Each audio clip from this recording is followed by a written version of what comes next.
அஸ்ஸலாமு அலைக்கும். இன்றைக்கி நம்ம ஹாசரா கிரியேஷனில் பண்ண போகிறது அரிசியும் ரவாவும் சேர்த்து செஞ்ச ஃபிர்னி தான் பண்ண போகிறோம்.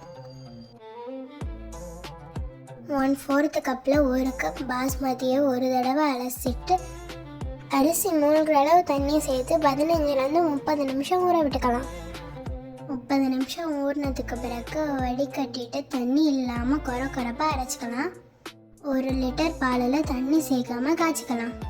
பால் நல்லா காய்ச்சினதோட 1 பிஞ்ச் குங்குமப்பூ சேர்த்துக்கலாம். நல்லா கலந்து விடுங்க.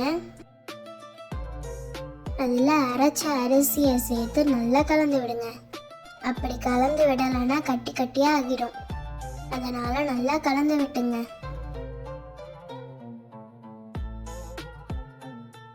அரிசி வேகிற கேப்பில் ஒரு பேனில் 2 டேபிள் ஸ்பூன் பசுவனை, 1 பட்டை, 3 ஏலக்காய், நட்ஸ் வேணுங்கிற அளவு குட்டி குட்டியாக சாப் பண்ணி சேர்த்துருக்கேன். வதக்கி விடுங்க. லைட்டாக வதங்கினதோட 1/4 கப்பால் 1 கப் ரவா சேர்த்து நல்லா வறுத்துங்க.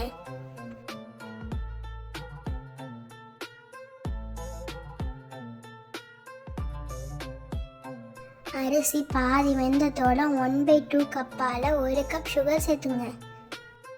இந்தளவு சுகர் மைல்டாக திகட்டாமல் இருக்கும். நல்லா இனிப்பாக வேணும்னா 1/2 கப் சேர்த்துங்க. வறுத்து வச்சிருந்த பருப்பு ரவாவை சேர்த்து கைவிடாமல் கலந்து விடுங்க. இந்த ஃபிர்னியை நல்லா ரிச்சான டேஸ்ட்டில் செய்யணும்னா கண்டென்ஸ் மில்க் சுகருக்கு பதிலாக சேர்த்துங்க.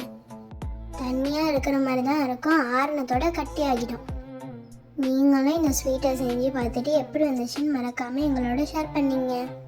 உங்களுக்கு இந்த வீடியோ பிடிச்சிருந்துச்சுன்னா மறக்காமல் நம்ம சேனலை லைக் பண்ணுங்கள், ஷேர் பண்ணுங்கள், சப்ஸ்கிரைப் பண்ணுங்கள்.